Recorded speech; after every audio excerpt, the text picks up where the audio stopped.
Singh, your podcast host, and I'd like to welcome you to the mi-brandHQ podcast, all things personal branding for career acceleration.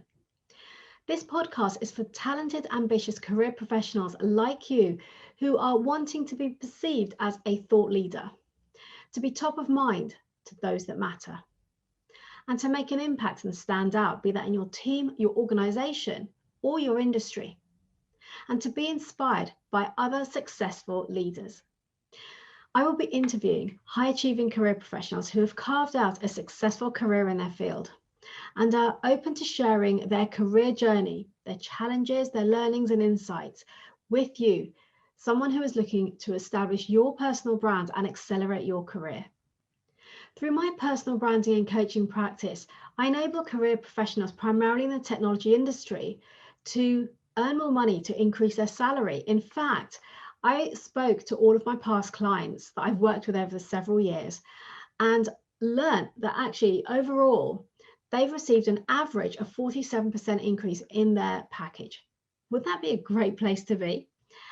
They've also all achieved at least one, if not more, promotions or moved on to a higher level in their career at another organization.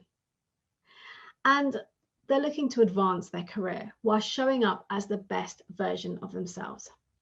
If this sounds like you, then do reach out to me and let's have a chat. And why do I do this?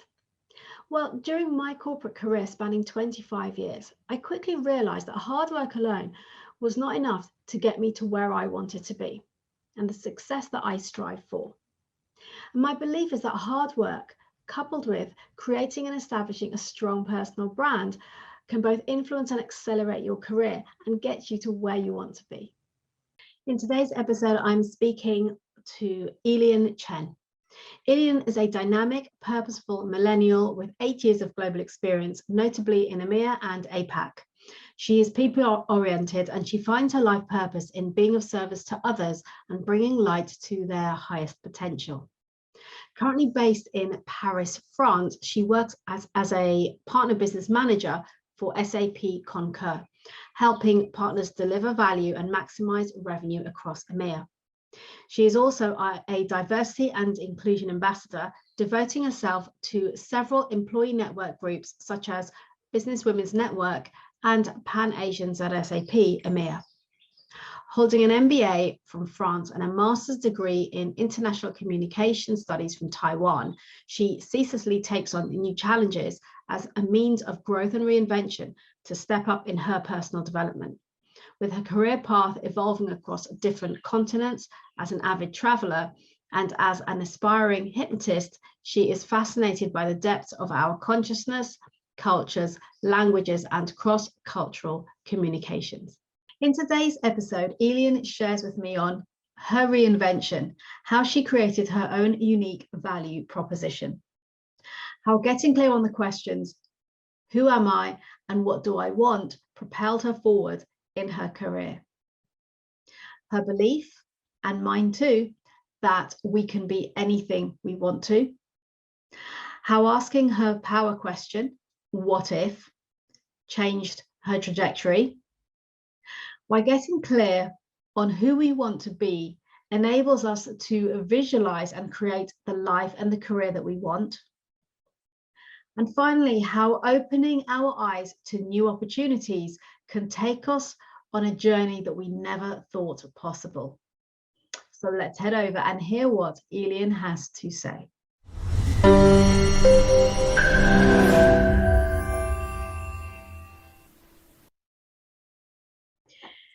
I-Lien, hi there and welcome to mi-brandHQ. How are you doing today? Hi, Leila. I'm doing fabulous. How about you? I'm good. I'm very good. Thank you for asking. And so, I-Lien, I know you're based out in Paris. So tell me, what brought you to Paris? Yeah, sure. So I came to Paris about 4.5 years ago as an exchange student, or in Europe, as they would say, an Erasmus student.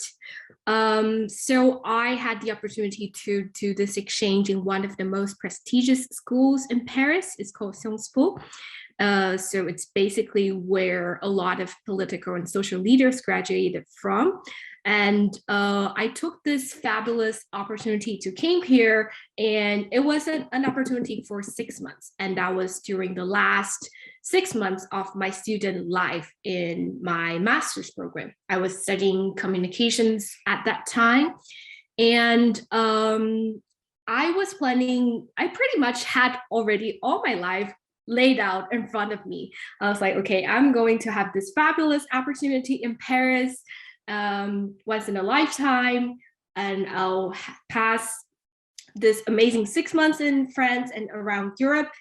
And then I will go back to Taiwan, finish my master's thesis, and then I will probably, well, most likely, actually, it was already kind of agreed that I will be going to work in Singapore.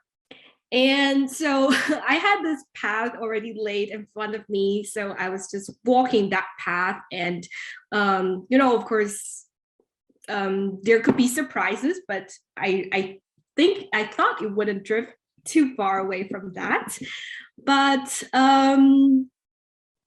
then I came to Paris. I started studying here, and I met so many amazing people from my studies, from my life in Paris. And I didn't speak French at all at that time. So I was totally like newly exposed to the French culture and the lifestyles, and how people's attitudes and everything. So I was like, wow, this is a totally interesting new world for me, because before I came to France, I spent about 3 years working in Taiwan and with different countries in Asia in general. And I had I would say, a hustling mindset. Like, I would always, try to plan ahead of things, and I would want to reach, like, do different things at certain age. I want to achieve certain things at certain age, because that's what society expects of me. And I mean, there's nothing wrong in pursuing that if that's what we want. And ultimately, we want to keep becoming the best versions of ourselves, and keep striving for the best, and to be better and better for ourselves. And but I was kind of lost in the planning ahead. So when I came to Paris, I was exposed to like the different lifestyle here, where it's a bit more relaxed in comparison to where I came from. I got exposed to like so many different possibilities that just brought me this brand new perspective, that maybe I don't always have to follow this path that I laid out for myself. Maybe I could explore something different. So, and then that thought, I mean, of course, that didn't manifest right away, but that thought just stayed with me for some time during my time while I was in Paris. That was in the winter of 2017. Yeah, so that was about 4.5 years ago. And then just during the last few weeks of my exchange, like, I already had my return ticket, and I was starting to pack my stuff and, preparing myself to go back to Taiwan and, continue on the path that I decided for myself. And then I was like, what if I could stay here? What if I could just, keep on living this life instead of making it just like a 6 months fantasy? How about building a life here? And so this thought came like just totally randomly. And at that time, I started to feel a bit sad about leaving like the people, and also starting to pick up like the French language and the culture and everything. So I was a bit melancholy. Is that the right word? Melancholic. Melancholic for me to to leave everything behind. And then I just said to myself, okay, let's try. So I said to both schools, the school I was in Taiwan and the school I was in Paris, if I could stay one more semester, and they both agreed, like, wow, okay, sure, you could. I was like, okay. So, like, of course, there were like visa stuff that I needed to sort out, but I ended up staying for another 6 months. And then during these other 6 months, I also had an internship opportunity. So I already had 3 years of a working experience in Taiwan, but to start here, like it would be, since I was still a student, it would be nice to start as an intern. So it was like a totally different perspective for me, because when I was working in Taiwan, I was in the tech and also the travel industry. And while I was working in tech, I even had a small team that I used to manage. So it was very interesting to start over again in a new country as an intern. And also it was an industry, it was the automobile industry. So again, totally new industry. And also the work environment was quite different. Like while I was working in Taiwan or in Asia in general, I always had this mindset that I need to keep working hard and prove myself and, stay until to be the last one that leave the office. And so I don't know why, but even though like I probably don't have like anything that I really, really needed to finish on that day, I just have that sort of persistent mindset that no, I need to stay in the office. I need to, be there. I need to be the last one to leave. And so I carried that mindset into my internship. And my colleagues, when they saw me still staying in the office after 6 p.m., they were like, what are you doing here? Like, aren't you supposed to go home? And I was like, no, but there are still things I want to learn, things I want to finish. And they're like, just go out there, enjoy. It's sunny, get a drink, get a life. Life is not just about work. It's, of course, it's good to be passionate about work, but life is more than that. Life is, so much more. Life is here, but also out there. So I started to have this like huge cultural shock since starting working in Europe, and that gets me to reflect a lot on like how I see life and how I plan for myself as well. And then it really gives me a lot of adaptability, because like before I would say, okay, this is a path I want to be on, and I would just go 110% on that path, no distractions. But then like I wouldn't be satisfied until I get that thing or I get to that goal. But since I came here, I realized, and it's not just the place, but also the experience that gave that influence, was that, it's good to have a goal and to be going where you want to go, but also we could enjoy the process. We could, soak in every moment. And maybe if there's a deviation that leads you to a better opportunity, why not go that sidetrack? Why not, take a different road? Like, why do we have to always stick to what we think we want, or what we even think what the society think we want? Like there could Absolutely, be so much more opportunities and possibilities if we just open ourselves to what's possible on the way. I like that. Something I talk about a lot actually is opening up ourselves to those possibilities, to those opportunities, and getting to create what we want, not what is expected of us or what we think it should look like, but actually what is it we want? What is the life that we want to follow?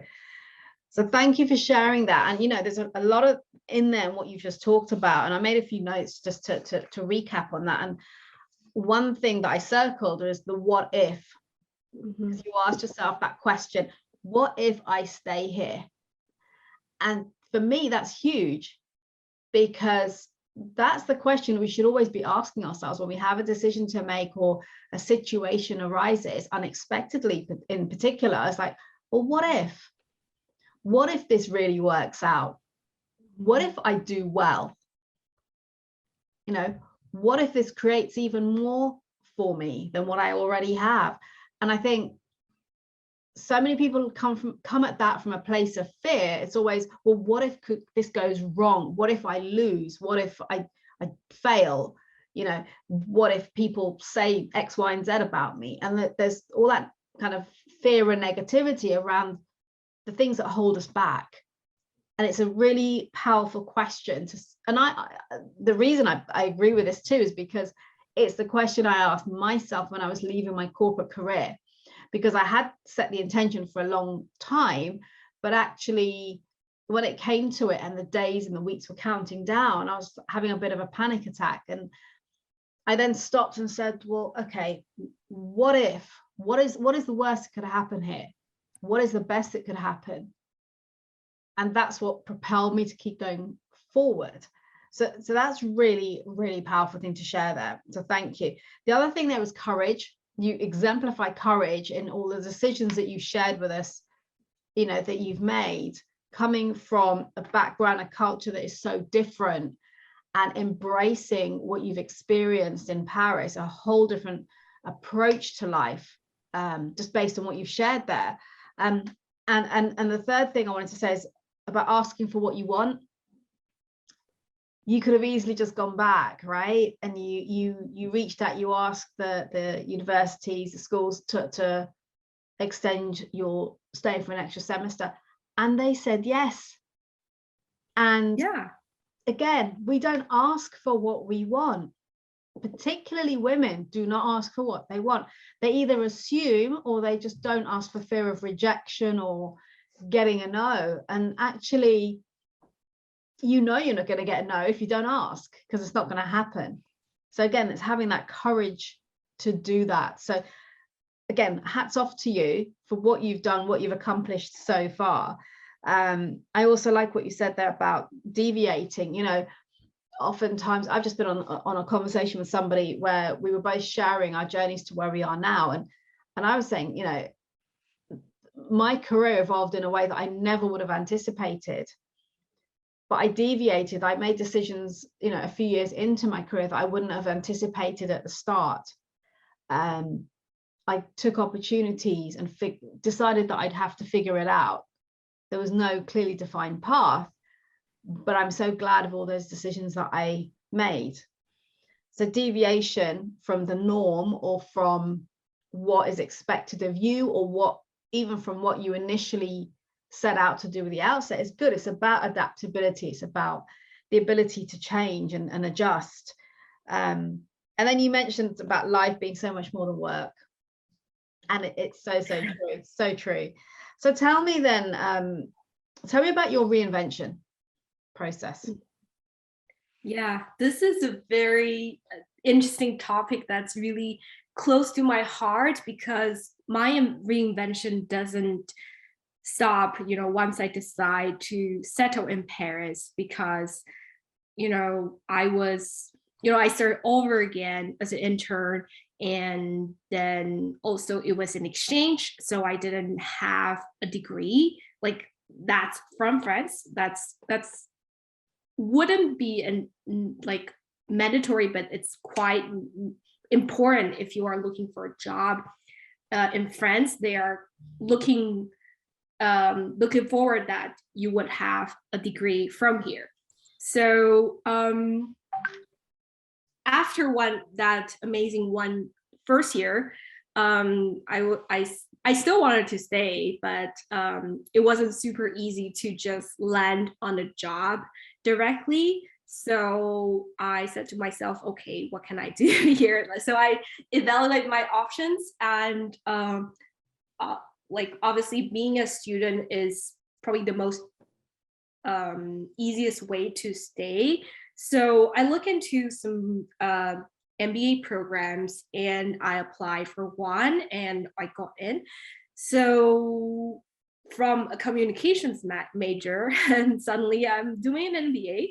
So this again is like a totally different path for me. Yeah, but so I always love like learning about different languages, different cultures, and because also opening ourselves to a different language and culture is also like a a different way to reinvent ourselves, because you start to see like different ways of how these cultures see things, what are their values, and then maybe some of the values that are important to you in the certain culture on the other cultures it's taken very lightly, or maybe some of the mistakes that you feel like that's like absolutely unimaginable in one culture, then when we are looking at it from another perspective, that's just, you know, that's just a small step off of the way. So it's super interesting, like to keep looking at ourselves from all these different perspectives, from languages, from cultures perspective. And then so yeah, jumping back to the MBA I was studying. So it was absolutely amazing. I had so many fun interactions with my classmates from all over the world. And then after 6 months, we then need to get into a 6 months job replacement. And then, so it was quite easy for me to find another internship during the 6 months. But then after the 6 months, then either you stay with the company, or if they have some vacancies, or you will, you know, look for a job elsewhere. And for me, that was the second case. So, so then again, like I finished my amazing 6 months in this company, and then I'm back to square zero, because so now I have an MBA, I have a master's in communication, and then I need to start to look for a job again in France. And so in the beginning, there were a lot of doubts, because my French level at that time, it was intermediate. Like it was okay to have conversations, but I wouldn't say I'm 100% competent, you know, working in French in a professional environment. So I had a lot of doubts about myself, and I thought, okay, so my French level, I wouldn't be able to compete with, you know, someone who's locally French. And also, I don't know, like I start to have like lots of doubts about myself, and that's being larger and larger as I start the job application process. In the beginning, I was just like, you know, I see this vacancy, so that let me just keep, you know, applying for things. So I think that during that 4 or 5 months, I must have applied for over 1,000 positions, and that's really crazy. Yeah, so because that's really every single day I just woke up and start applying to jobs, and then you know, and then to customize for those vacancies too, because I don't send the same CV or the same cover letter to different vacancies. I want to customize them a little bit.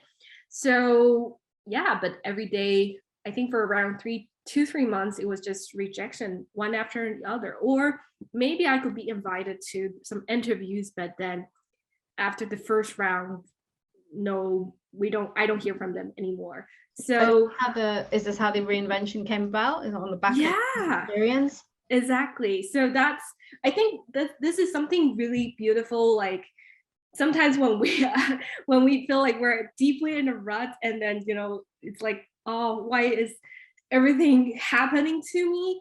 And I would say that was exactly the moment when I changed my mindset from why is everything happening to me to this is happening for me. So because I think without that process of like, you know, being rejected every day, and, you know, being having doubts about myself every day, then I wouldn't rethink and reinvent myself. Like I would just be comfortable with who I am, and I wouldn't want to progress. Imagine if I applied for the first job and I got it, I was like, okay, great, you know, I'm a cool person and no need to work on myself anymore. I mean, that's not true. I would like to work on myself, but, you know, like there will be a less opportunity to work on myself more and to really, really figure out what it is that I want. So it's really thanks to this process of lots of rejections and lots of opportunities that really at some point it almost looked like it's right for me. Like sometimes when I read some of the job descriptions, I'm like, come on, I'm the person, this is written for me. Like I'm going to like kill it if I apply for this job and I'm your perfect candidate. Yeah. And then everything was seem so right. And then at the last moment, they will say, no, this is not the position for you. So, and then these things happen for a reason. And I do feel like I am guided at that time to keep searching for myself and to keep reinventing for myself and to find out what are my values, what's important for me, and what's unique about me. Because yeah, certainly I wouldn't, if we were talking about the French language abilities, I wouldn't be speaking the same level of French as French speakers. But that's not the only criteria. I'm not going to interview for a French language teacher. There are so many other criteria like adaptability and also having this international exposure and also having a mindset, a positive mindset to overcome many hurdles and also to work very well with international teams and people. This is super important and something that I definitely learned from my MBA program and also the few internships I took here. So yeah, there are so many values that are like, that's unique only for me. And I am unique because of the combination of these values. So this is, I would say this 4 or 5 months of a job searching is also a soul searching process, because I get to identify who I really am, what it is that's important to me, what it is the type of job that I want, what type of work environment teams I want to be in. And I wrote them down like in paper, like in a physical paper. And then I look at them every day and I try to visualize myself already there, already being in that perfect job, already being the person that I want to be. And actually it's true, like it's, of course there are things we need to work on like step by step, but also what's important is also to embody the person that you want to be, and just to feel what it is to already be, to already get that job or to already get to that goal. Like maybe it is a goal that, thinking about the fact that I will be working in an international environment, that's something very exciting for me. And I will be working with many people, helping different colleagues, helping different teams and so on. So that brings me joy. And, just to visualize that feeling and, to think about it every day. And also to think about that I was using my uniqueness to support people and to really help them become the best of themselves. That's just, yeah, I think that's also a way that can bring us a step closer to what it is that we really, really want and who we really want to be. So yeah, I think it's really, it's not so much about like, oh, well, I find a job in 3 months, or well, I find a job in 5 months, but it's that you become, and you don't have to wait for anyone or anything to validate you, but you decide at the moment that you want to become the best version of yourself and you be that. And then when you're that embodiment, whatever that's in the same frequency of that version of yourself, they will be attracted to you. So I think that's really what I've experienced and really tried and true, because when there was nothing I could hold on to, there's no job interview, there's no, like nothing, then that's the best moment for me to reinvent myself, because I don't have anything that holds me back. So so that's when I really start to write down my limiting beliefs and really start to work on what it is that make me unique. And then when I start to embody them, interviews will come and opportunities will come. They can come in the most mundane or the most surprising ways. So yeah, I found my job through, I think it was just going through the company website and then apply for the job, and then I got it. And that's just, but then it sounds really mundane, but then in the process, I've also tried so many different ways. Like I make a video of myself on LinkedIn saying to people like, hey guys, I'm looking for a job and here are my qualities and so on. I also like go to job fairs. I really try so many different things to find that perfect job. And yeah, in the end, it's really when you be the version you want to be when you are in that job, then that job would naturally come to you. And this is not just about the job, this is about also anything that you want in your life. That's absolutely, yeah. I mean, I think you've given us a great story there of how you've approached this process, let's call it, of a reinvention, and there's a number of things again that you shared in it I just want to pull out. And one of the first things is you talked about your uniqueness. And I think this is a really important point for anyone who is listening or watching this, because, oftentimes people typically will want to fit in, to follow the crowd and be like everybody else. And I share this so much about the importance of standing out, and in how you've beautifully described the fact that you took the time to recognize what are your unique traits, your values, your ability to adapt, your cross-cultural experience, moving countries, your international exposure and so forth, and your languages as well.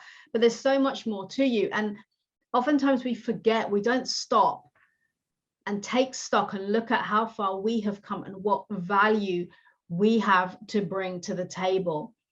And again, I'm reinforcing this on such a regular basis that we need to stop and recognize that, because that is the way to stand out, and others won't notice it until you notice it for yourself. And as you say, you embrace that, you embody it, and you show up. That is your brand. When I talk about personal branding, it's about recognizing your unique value proposition and living it, embodying it, and making it known so people don't get surprised. They know what to expect from you. They recognize what you have to bring, the value, the qualities, and so forth. So that's fundamentally one of the key things to draw out from what you said there about the reinvention. And also, as you said, if you'd gotten a job really easily with the first application you made, you may not have ever gone down that road of that process of reinvention. So sometimes these things come to try us, but they also come as a gift. They might seem like a challenge at the time, but they're a gift in the way that how we choose to respond to it and what we do with it is what matters, not what happens to us. Again, something you mentioned there about things happening to you and for you. Again, I'm a huge believer in it. Things happen to us, that makes us a victim of our circumstance. Things happening for us means we get to create. We're the master of our life. There's a huge distinction between the two, and something that, again, if we stop and look at that and embrace it, and rather than blaming the company, our manager, our team, one of our colleagues, or the work that we have to do, it's all these stuff we have no control over. Those are things happening to us. It's things that are happening for us, for us to take a look and think, well, what can we do to make this better? What can we do to create a change? I can't read my writing now, but I did make some more notes of things based on what you said there. I think the visualization you mentioned is essential, and visualizing, so first of all, getting clear on who you are, as you said, and what it is you want. Now that sounds really obvious, and so many people I speak to have never stopped to really think about what it is they want, or they don't know where to start. And by getting clear on that, having that clarity of who you are and what it is you want in your life, enables you to then create that visualization of it. And by doing so, you get to then live it. because it starts to become innate within you. As you said, you embody it. It's such a powerful process. So thank you so much for sharing that. You know, for people listening and watching this is you know, incredible value that you're sharing here in terms of how we can create the change that we want in our lives. The other thing I wrote down is determination. You know, 1,000+ applications and you kept going. That is pure determination. So well done you, and well done for, you know, securing the role that you went for, that you mentioned there at the end. So I think moving on from that then, and you've kind of touched on some of this already, but out of the journey that you've described to us so far, what would you say has been your biggest challenge to date, and what is it you did to overcome? So let's take maybe the job application process aside from that, because you've talked about that, but what else?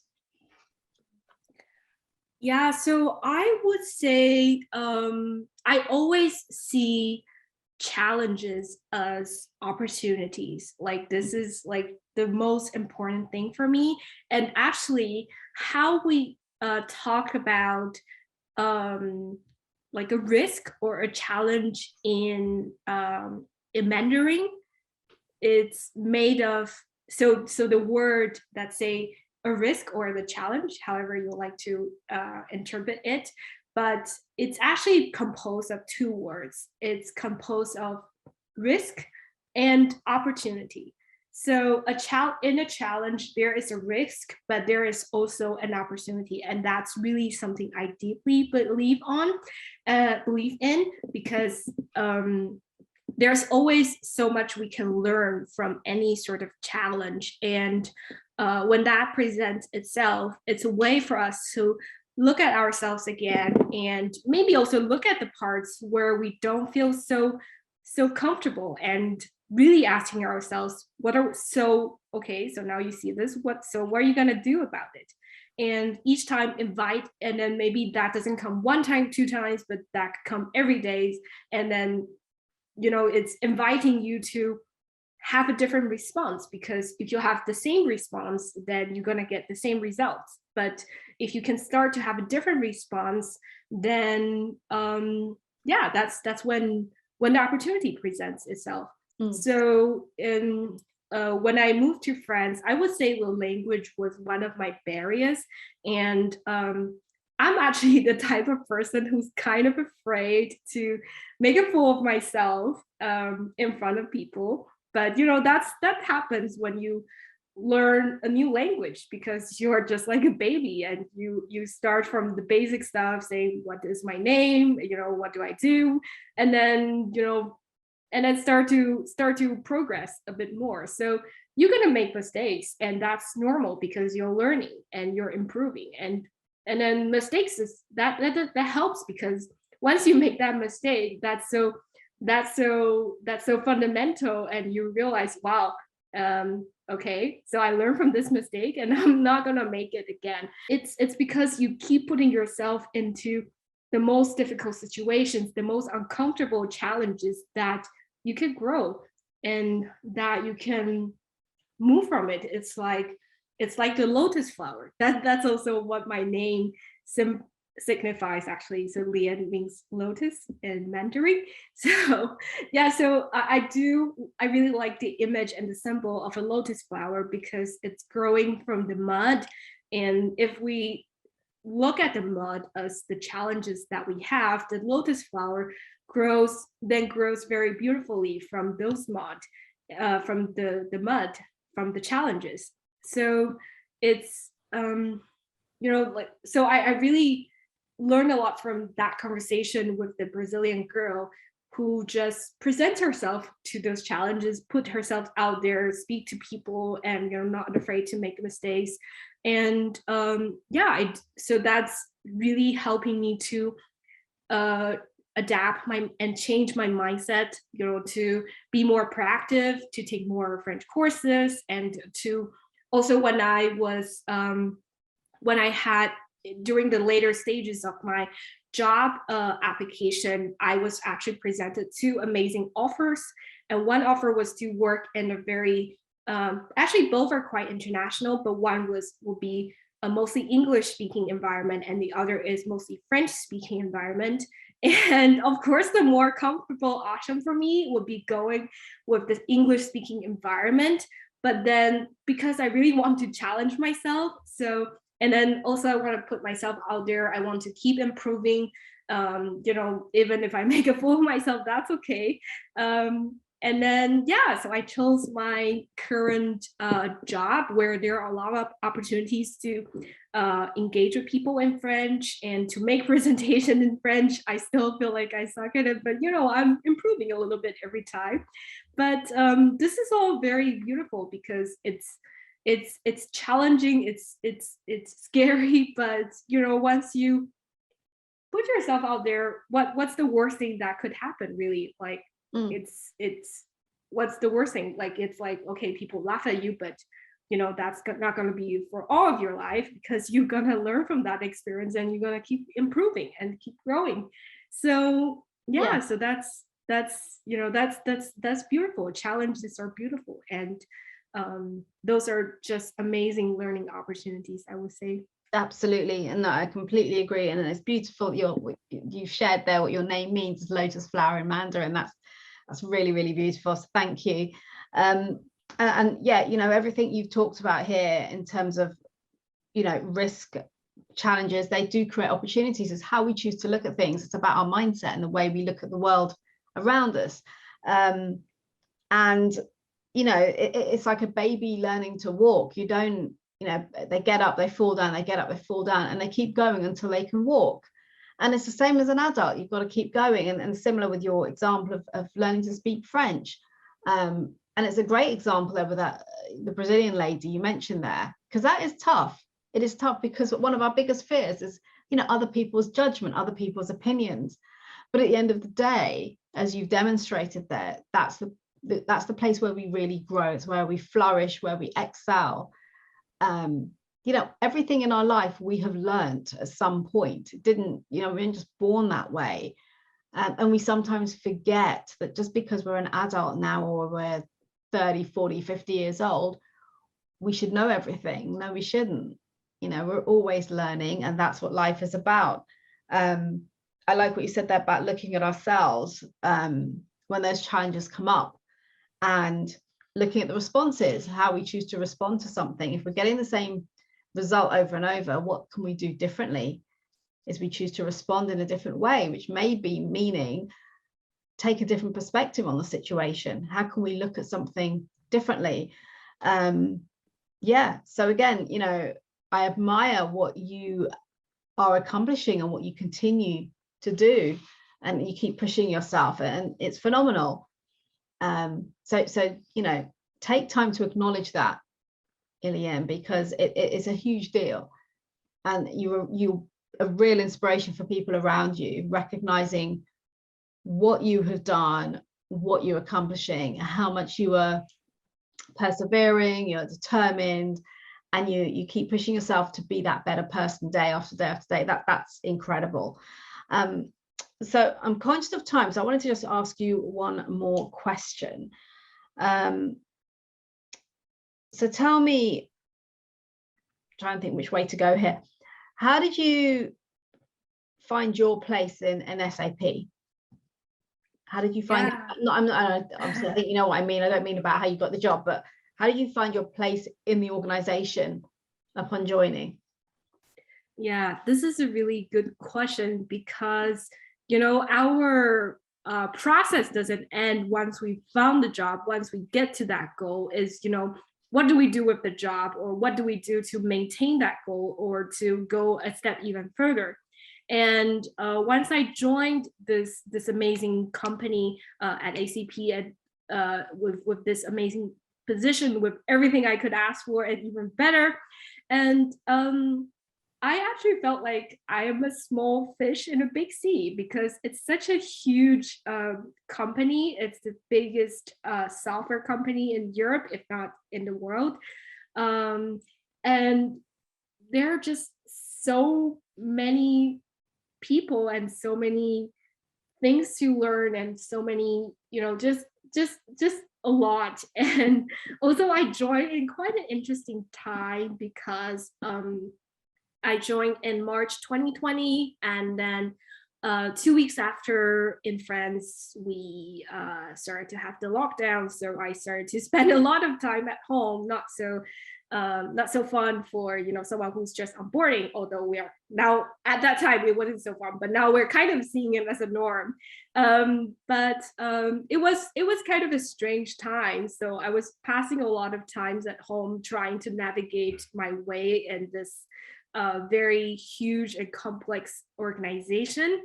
So I would say like I was a bit lost for a while, because I feel like there's so many possibilities and so many ways I could throw myself into. Like there are so many programs that's helping helping employees to to develop themselves and to build the network. So at the end of the day, it goes back to the same question: what it is that you want, and what is this that you want to grow into?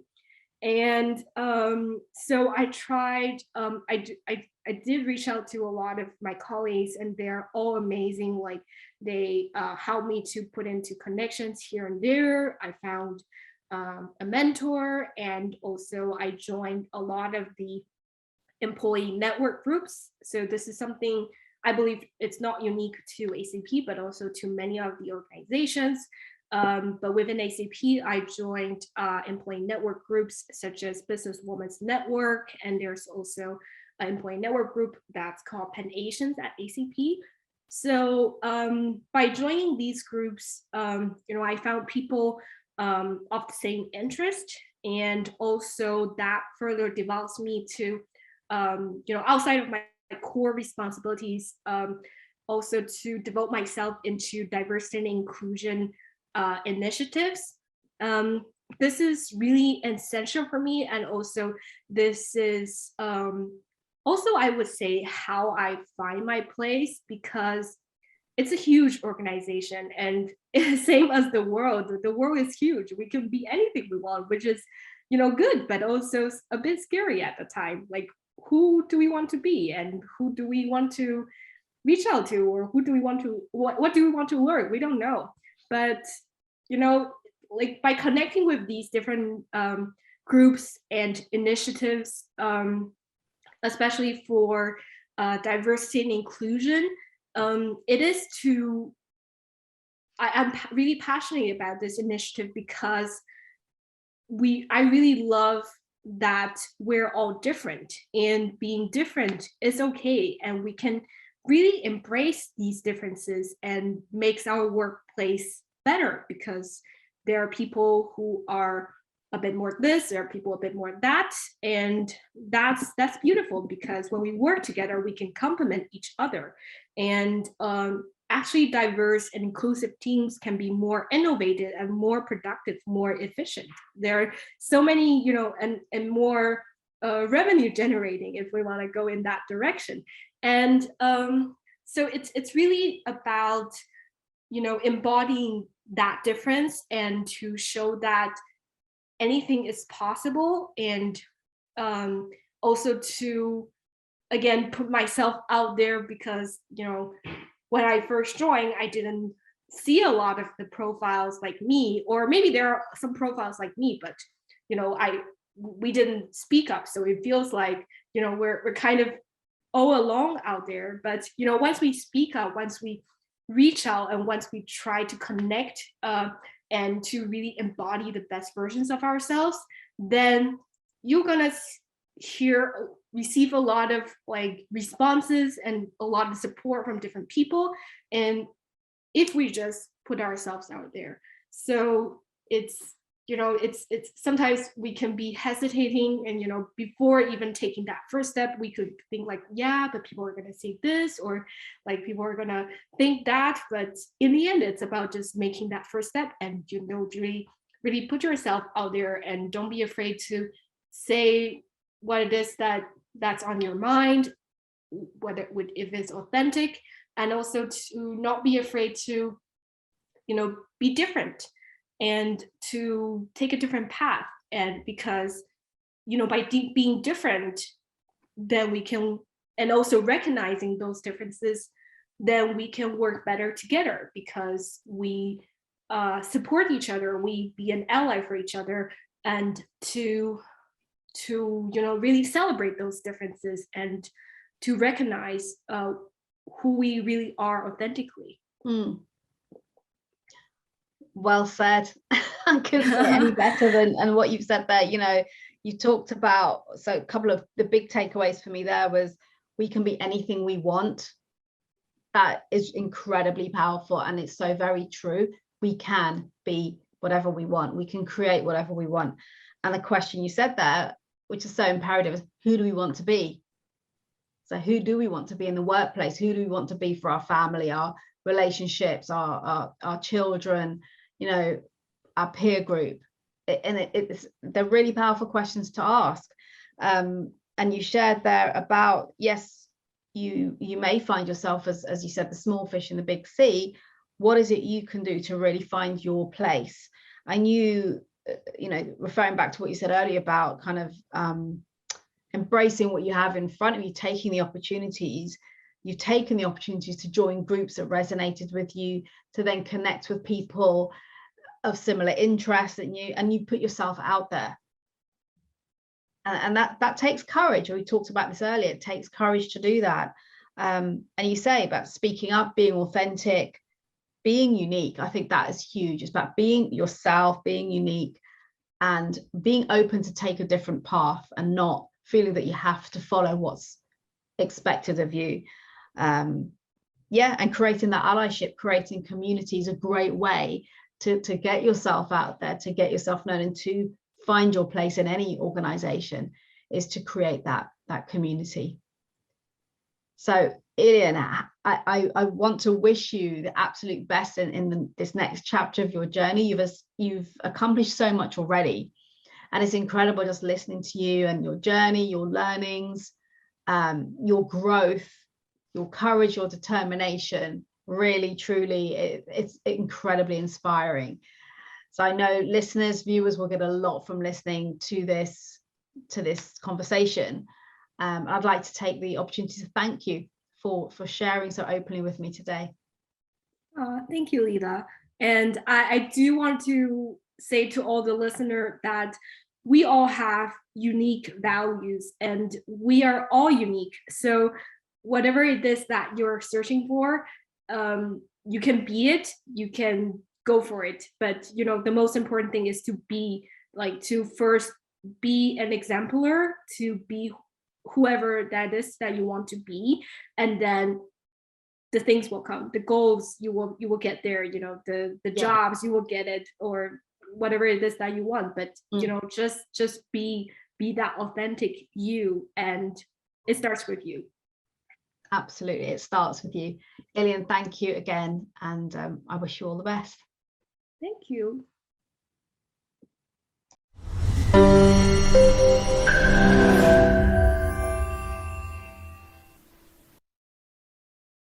Thank you for listening. If you enjoyed today's episode, then please do subscribe to the show so you don't miss any future episodes. And remember to leave a review telling us about your key learnings and what you enjoyed the most. And do share this podcast with your friends and colleagues so we can spread the word on the importance of personal branding when it comes to your career advancement. And also ensure that others can benefit from these invaluable insights from many inspirational leaders. I will be eternally grateful. And if you are looking to earn more money, to get promoted, to secure your next role and advance your career, and would like me to support you personally on that journey to get you there, then reach out to me and let's arrange a chat. Alternatively, why don't you check out my personal branding launchpad, a group training and mentoring program. Finally, if you'd like to connect with me directly, then do reach out and direct message me on LinkedIn. You can find the link as well as any other resources mentioned in the show notes. I'll see you next time.